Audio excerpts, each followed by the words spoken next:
fellow Cowboys fans, and welcome to this edition of Cowboys Imperial Report. I'm the Emperor Marcus Aurelius Maximus. The discussion is the Cowboys versus the Falcons, a game which can be seen at 3:15 Cowboys Standard Time on Fox. So that's going to be the discussion.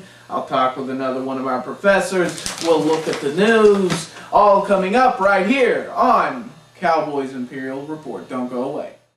Hey girls, are you looking for a pro football talk website made for women and by women? Then you can do no better than girlsgonefootball.com. It has its own message board where you can chat with other women about the game of football. It has its own blog page where you can see some of the news going on and comment on it. And if you follow Twitter updates, then you can follow T.O. and Reggie Bush, for instance. It's all on girlsgonefootball.com, a proud supporter of Cowboys Imperial Report. All right, welcome back to the show. Let's go ahead and get to the interview that I did with Dr. Kenneth Hicks, the History and Political Science Department head at Rogers State University, born in Georgia. He's a Falcons fan, Hawks fan, the whole gamut of Georgia sports. Let's go ahead and do that interview I did earlier this week. All right, welcome to Cowboys Imperial Report. I'm joined with Dr. Kenneth Hicks of the History and Political Science Department, and my first question is, this is bad news. Everybody that's not a Cowboys fan so far this season has a PhD. I don't know what that means. You're uneducated, so you're a Cowboys fan? No, I don't think so. I think it means we're from other parts of the country. Yeah. For the most part. I'm being from Georgia, so...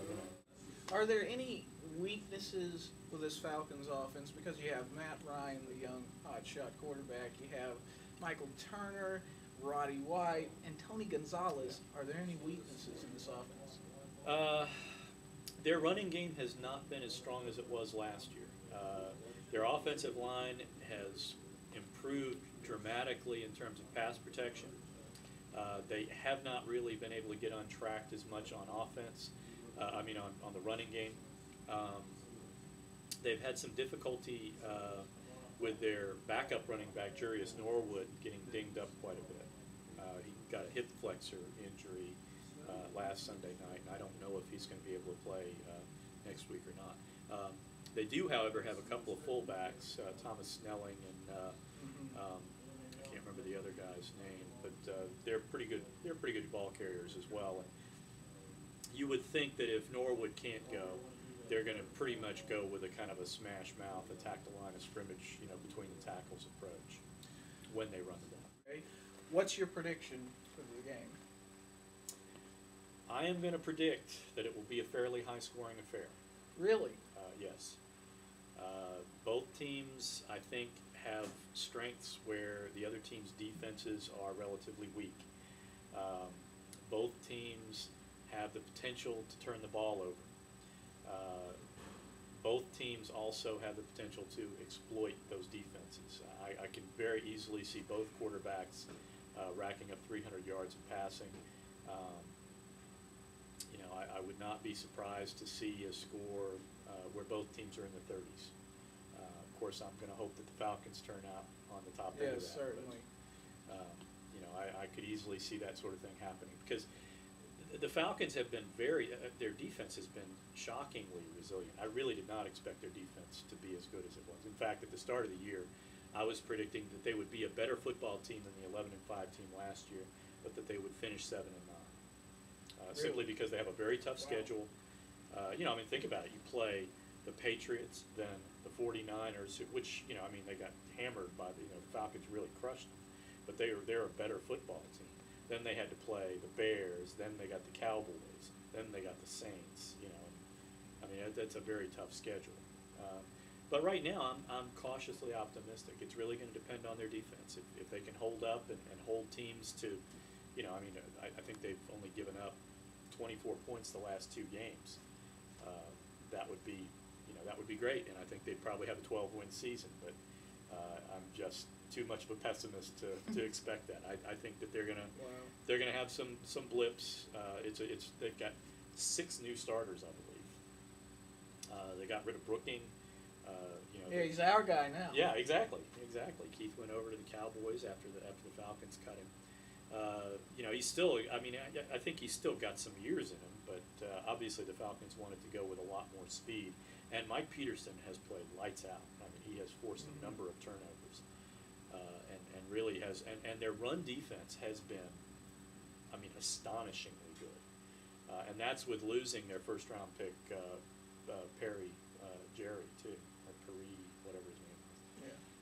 They lost him for the year as well. So, again, the defense has had some injuries, so, that's going to probably start, having some impact sooner or later. Well, Dr. Hicks, thank you for being on Cowboys Imperial.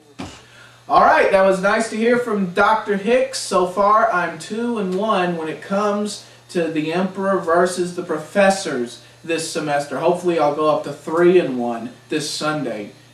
So let's go ahead and look at some more. We can't look at any more. Why? Oh, we gotta listen to it. Okay. Well, that's my wonderful staff here.